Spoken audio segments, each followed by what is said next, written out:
اس نے خط لکھا اپنے دوست حبیب یمنی کے پاس اور اس میں لکھا تھا، ذرا توجہ سے سننا ایمان تازہ ہو جائے گا۔ میں بتانا چاہتا ہوں میرا نبی کتنی شان والا ہے۔ اس نے اپنے حبیب یمنی کو خط لکھا۔ حبیب یمنی ابو جہل کے بزنس پارٹنر بھی تھے اور اس کے ہم سبق ساتھی بھی تھے، بچپن کے دوست بھی تھے اس کے۔ اس نے خط لکھا کہ تم حکیم بھی ہو اور بڑے عقل مند بھی ہو، لیکن آؤ ایک بات ہے تم سے کرنی ہے، جیسی میرا خط تمہیں ملے فوراً چلے آنا مکے میں۔ یہ خط حبیب یمنی تک پہنچا، جیسی خط ان کے پاس پہنچا انہوں نے فوراً سفر شروع کیا، مکے کی سرحد پر آئے۔ ابھی مکے میں داخل نہیں ہوئے ہیں کہ ابو جہل پہلے ہی باہر کھڑا ہو گیا تھا اور ہاتھ میں روئی لے کے کھڑا تھا۔ حبیب یمنی کو آتے دیکھا، اتارا نیچے کا، نیچے اتر، نیچے اترے۔ حبیب یمنی کا اب کیا کہنا ہے؟ کہا پہلے یہ روئی لو اپنے کانوں میں لگا لو۔ کہا کس لیے؟ کہا کہ محمد کی آواز تمہارے کانوں تک نہ پہنچ جائے۔ کہا اس سے کیا ہو جائے گا؟ کہا تم نہیں جانتے ہو، اس کی آواز جن کے کانوں تک پہنچ جاتی ہے پھر وہ انہی کی بولی بولنے لگ جاتا ہے، انہی کی بولی بولنے لگ جاتا ہے۔ حبیب یمنی نے کہا چل ٹھیک ہے یار، بتا تو نے بلایا کس لیے ہے؟ کہا یار تجھے سچ بتاؤں؟ کہا ہاں۔ کہا رشتے میں بھتیجا لگتا ہے لیکن باتیں بڑی عجیب کرتا ہے۔ کہا کیا؟ کہ ہمارے خداؤں کو برا کہتا ہے، کہتا یہ پتھر کے خدا ہیں، یہ کچھ نہیں دے سکتے۔ وہ کہتا کہ ایک خدا ہے اور سب کو مرنا ہے، مرنے کے بعد اپنے اپنے زندگی کے اعمال کا حساب بھی دینا ہے۔ کہا یار ذرا سچ بتا کہ بندہ مر کے پھر سے زندہ ہو سکتا ہے؟ حبیب یمنی چونکہ پڑھے لکھے انسان تھے، کہنے لگے یار باتیں تو وہ سچی کرتا ہے، جس نے جب کچھ نہ تھے تب پیدا کر دیا، تو اگر وہ مارنے کے بعد پیدا بڑا زندہ کر دے تو کون سی بڑی بات ہے؟ کہا یار ذرا ساتھ چل۔ ہاتھ پکڑا ابو جہل نے حبیب یمنی کا، اپنے نبی کی شان ملاحظہ کرو، اپنے گھر میں لایا۔ اب حبیب یمنی کہتے بلایا کس لیے ہے تو نے؟ کہا یار میں نے تجھے اس لیے بلایا ہے، ذرا اس کا علاج تو کر دے، تو حکیم ہے، نبض پکڑ کے دیکھ لے، اس کا علاج کرنا ہے۔ حبیب یمنی کہتے ہیں ٹھیک ہے بلاؤ، میں ہاتھ پکڑ کے دیکھوں گا۔ اب ذرا توجہ سے سننا، یہ دشمن کی بولی ہے، سچ وہ ہوتا ہے جو سر چڑھ کے بولا کرتا ہے۔ اگر کوئی اعلیٰ حضرت کو گالی دے تو اس کے بکواس کرنے سے اعلیٰ حضرت کے رتبے کم نہیں ہو جاتے ہیں۔ مخالف اسی کے ہوتے ہیں جو حق پہ ہوا کرتا ہے، دشمن اسی کے ہوتے ہیں جو سچ پہ ہوا کرتا ہے، کبھی ارے غیرے کا کوئی مخالف نہیں ہوا کرتا ہے۔ ذرا توجہ سے سننا پیارے۔ ابو جہل نے کہا تھا کہ میں نے تجھے علاج کے لیے بلایا ہے۔ کہا ٹھیک ہے بلاؤ۔ کہا کیا کرے گا؟ کہا نبض پکڑ کے دیکھوں گا۔ ابو جہل کہنے لگا یار اگر تو نے نبض پکڑ لی تو بات ہی ختم ہو جائے گی۔ کہا کس لیے؟ کہا ہاتھ مت پکڑ لینا۔ کہا کیوں؟ کہا جو اس کے ہاتھ میں ہاتھ دے دیتا ہے پھر وہ بولی اس کی بولنے لگ جاتا ہے۔ کہا یہ کہنا کیا چاہتا ہے؟ تب ابو جہل نے کہا تھا یار سن بات سچی ہے لیکن ذرا دماغ میں اتار لینا، ایک دن میں گیا تھا محمد کے پاس اور میرے ہاتھ میں پتھر تھے، میں نے جا کے کہا تھا پتا میری مٹھی میں کیا ہے؟ تو انہوں نے میری طرف دیکھا اور دیکھنے کے بعد اگر میں بتاؤں تو کیا کمال ہوگا، اگر یہ خود بتائیں جو تیری مٹھی میں تب کمال ہو جائے گا۔ کہا میں خوش ہو گیا، میں سوچنے لگا یار اب تو یہ پھنس گئے ہیں، میرے ہاتھ میں پتھر ہے اور پتھر بولا نہیں کرتے ہیں۔ کہا یہ سوچ کے میں نے کہا ٹھیک ہے انہی سے کہلوا دو۔ میرے نبی نے فرمایا کنکریو، اگر میرے نبی نے فرمایا جو تیری مٹھی میں ہے اگر میں بتاؤں گا تو کوئی کہے گا کسی نے بتا دیا ہوگا، آخر اس مٹھی میں رہنے والی چیز سے پوچھ کے ہم کون ہیں۔ جیسی اس نے کہا بہت خوش ہوا، کان کے قریب مٹھی لگائی، جیسی کان کے قریب لگائی تو پتھر کہہ رہے تھے لا الہ الا اللہ محمد الرسول اللہ۔ ابو جہل کہنے لگا او یار یہ ہاتھ کا کمال ہے، ہاتھ مت پکڑ لینا، اگر اس کا ہاتھ پکڑ لو تو بات ہی ختم ہو جاتی ہے، ہاتھ یہاں پکڑتا ہے رب کی رحمت پہ جا کے چھوڑ دیتا۔ اللہ اکبر۔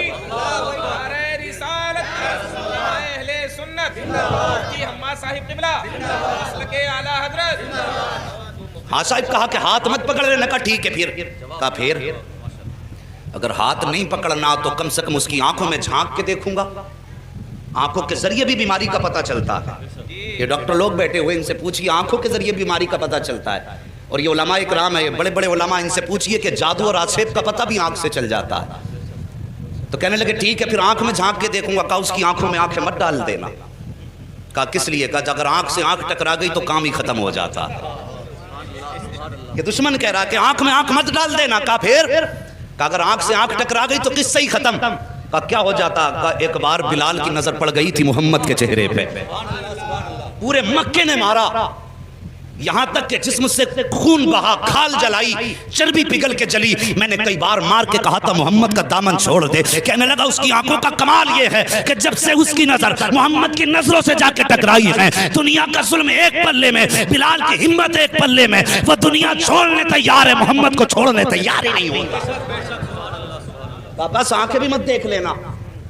تو کہا یار پھر بلایا کس لیے ہے؟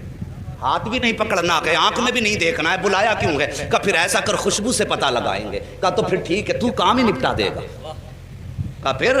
کہا خوشبو سے سونگ کے بتاؤں گا کیا ہے۔ کہنے لگا اس کی خوشبو کی سونگنے کی ضرورت کیا ہے؟ پورا مکہ گواہ ہے، جس گلی سے گزر جاتا ہے 8 دن تک گلیاں مہکتی رہتی ہے۔ بولو یار ذرا سبحان اللہ۔ اگر تھک کے بھوکے بیٹھے ہیں تو میں قربان بھائی سے کہوں گا انہیں پہلے کھانا بانٹ لیں۔ اگر تھک کے نہیں بیٹھے تو محبت سے بولیں ذرا یا رسول اللہ. اللہ سلامت رکھے. اللہ آج کی گرمی تیرے محبوب کے ذکر کے لیے برداشت کی ہے. مالک قیامت میں محبوب کی زلفوں کا سایہ عطا فرما دینا. بس توجہ کرے, اگر تیرے میرے یار کی باتیں ہوں, اپنے محبوب کے تذکرے ہوں, تو محبوب کا دل ٹھنڈا ہوتا ہے. ہم نے رب کے محبوب کا ذکر چھیڑا ہے, یقیناً خدا راضی ہو جائے گا. بس توجہ کریں. کہنے لگا خوشبو سونگنے کی ضرورت کیا ہے؟ جن گلی سے گزر جاتے ہیں 8 دن تک گلیاں مہکا کرتی ہیں. کہا کوئی ثبوت ہے؟ کہا ہاں. کہا کیا؟ کہا گزار کے دیکھ لو اور آنے بھی دو, قدم رکھنے سے پہلے خوشبو گھر میں آ جائے گی. ایک دن میرے نبی نے نا اپنی زوجہ حضرت خدیجۃ الکبریٰ سے کہا تھا, خدیجہ 25 سال ہو گئے میرے ساتھ, 25 سال میرے ساتھ ہو گئے تمہیں, لیکن کبھی محمد کو دروازہ بجانے کی ضرورت نہیں پڑی. سارے بولو صلی اللہ علیہ وسلم. کبھی دروازہ بجانے کی ضرورت نہیں پڑی. بتاؤ میرے آنے سے پہلے ہی جیسے قدم دروازے پہ آتا ہے تم دروازہ کھول دیتی ہو. کیسے پتہ لگاتی ہو؟ تو کہتی ہیں حضور آپ اپنے دروازے سے پہلے والے چوراہے پہ ہوتے ہیں, کہ آپ وہاں ہوتے ہیں, خوشبو آپ سے پہلے پہلے گھر کے اندر آ جایا کرتی ہے. امام احمد بن حنبل کے پاس ایک بزرگ آیا کہ کہنے لگے حضرت مجھے بیٹی کو رخصت کرنا ہے. بیٹی کو رخصت کرنا ہے. کہا پھر؟ کہا میری بیٹی پیدا ہوئی, مجھے بڑی خوشی ہوئی, میں نے منت مانگ لی تھی کہ اپنی بیٹی کو دنیا کی ساری چیز جہیز میں دینی ہے. حضور میں اس وقت امیر تھا لیکن اب بڑا غریب ہو گیا ہوں, میری یہ نظر پوری کیسے ہوگی؟ آپ نے فرمایا جب قرآن بیٹی کو جہیز میں دے دے دنیا کی ساری دولت چلی جائے گی. حضور کی بارگاہ میں بزرگ آئے, عمر رسیدہ تھے. کہنے لگے حضور میں بیٹی کو رخصت کرنا چاہتا ہوں, حضور کوئی تحفہ آپ کی طرف سے ہو جائے. میرے نبی نے فرمایا جاؤ بیری کی لکڑی توڑ کے لاؤ. وہ ایک لکڑی توڑ کے لائے. حضور نے نا یوں, توجہ ہے اشکر بھائی, حضور نے یوں اپنے بازو سے رگڑی اور اس پہ سرکار کا پسینہ لگا اور فرمایا جاؤ یہ عطر اپنی بیٹی کے لگا دینا. کیا فرمایا؟ جاؤ یہ پسینہ میرا اپنی بیٹی کے لگا دینا. مورخین نے لکھا ہے لے کر کے گئے وہ پسینہ سرکار کا بیٹی کے لگایا. جب داماد آئے گھر کے اندر تو وہی پسینہ داماد کے لگایا. اللہ اکبر. مورخین اور محدثین فرماتے ہیں کہ ان میں تو خوشبو آتی رہی جب تک جیے, لیکن ان کی 7 پشتوں تک مصطفیٰ جان رحمت کی خوشبو آتی رہی تھی. اور امام قسطلانی جو سرکار کے 900 سال کے بعد پیدا ہوئے, آپ فرماتے ہیں جب میں اس گلی سے گزرا جس گلی میں وہ نسل آباد تھی جس پر مصطفیٰ کا پسینہ لگا تھا, امام قسطلانی فرماتے ہیں 900 سال گزر گئے, 900 سال کے بعد ایک بچہ میرے سامنے سے گزرا, جب میرے آگے سے گزرا اس کے بدن سے مدینے والے محمد کی خوشبو آ رہی. کہنے لگا سونگ مت لینا ورنہ 7 پشتوں تک مہکتا رہے گا. کہا جی پھر تو ہو گیا کام. حبیب یمنی نے اٹھایا اپنا سامان اور چل دیے. بھائی کدھر جا رہے ہو؟ کہا علاج کا کوئی طریقہ ہی نہیں بچا. ہاتھ میں نہیں دیکھ سکتا, آنکھ میں نہیں جھانک سکتا, خوشبو میں نہیں سونگ سکتا, تو بتا پھر علاج کیسے کروں گا؟ بھائی راضی ہو جا, غصہ نہ ہو, ٹھنڈے دماغ سے ذرا کام لے, بیٹھنا ہم انتظام کر لیں گے. کہا پھر؟ کہا ملاقات کر لے. کہا ٹھیک ہے ملاقات کر لیتے ہیں. جگہ کا تعین, کدھر جانا؟ کہا ان کے ہاں تو نہیں جائیں گے, انہیں اپنے گھر بلا لیتے. توجہ کرنا, کیا کہا؟ انہیں اپنے, ذرا سارے کہہ دو, اپنے گھر بلا لیں گے. اپنے, کاش اللہ اس آمد کے صدقے میں آج بھی مصطفیٰ کی آمد ہو جائے. واللہ وہ سن لیں گے, فریاد کو پہنچیں گے, اتنا بھی تو ہو کوئی جو آ کرے دل سے. کہا گھر بلا لیتے. المختصر یہ فیصلہ ہو گیا. سرکار کی بارگاہ تک خبر پہنچی, اسلام کا ابتدائی دور ہے. کہا حضور آپ کو فلاں جگہ پہ آنا پڑے گا. ابو جہل جس کا لقب ہے, مشہور ہے دنیا میں لفظ ابو جہل سے, کیونکہ میرے نبی نے ایک بار ابو جہل کہہ دیا تھا. آج تک پوری دنیا ابو جہل کہہ رہی ہے, اور حضور نے ایک بار کہہ دیا تھا تمہارا نام ابو ہریرہ ہے, پوری دنیا سے نام بھولے بیٹھی ہے. حضور جو کہہ دیں وہی پتھر کی لکیر ہے. توجہ کیجئے. کہا ٹھیک ہے. لیکن جب یہ خبر ہوئی کہ حضور ابو جہل کے گھر جا رہے ہیں, اصل نام ابو جہل کا عمرو بن ہشام ہے, کہ عمرو بن ہشام کے گھر حضور جا رہے ہیں. باتیں ہونے لگی کہ دشمن کے گھر جا رہے ہیں. حضور کا دل تھوڑا رنجیدہ ہوا, یا اللہ مکے میں ایسی باتیں ہو رہی ہیں. فوراً رب کی جانب سے پیغام آیا, محبوب اداس کیوں ہوتا ہے, گھر اس کا ہے چرچا تو تیرا ہی کرا رہے ہیں. خرچ اس کا ہے چرچا تو تیرا ہی ہے نا, پریشان کیوں ہوتا ہے. اللہ اکبر. اب سرکار کو دعوت دے دی گئی. اب ابو جہل کی پلاننگ دیکھو. کہنے لگا سنو بھائی, میں نے یہ سنا جب وہ آتے ہیں تو تم اس کی عزت کے لیے کھڑے ہو جاتے ہو. آج وہ آئے نا تو کوئی کھڑا مت ہو جانا, اپنی جگہ سے مت اٹھ جانا, تاکہ انہیں لگے کہ ان کی اوقات کیا گئی. اسے معلوم نہ تھا آج پالا کس سے پڑ گیا ہے, یہ جانتا نہیں تھا آج کس سے پنگا لے رہا ہے. کہا اٹھنا مت, تاکہ انہیں اپنی عزت کا پتہ چل جائے. لیکن یہ اپنی پلاننگ کر رہا تھا. ادھر رب نے فرمایا جبریل جی رب جلیل.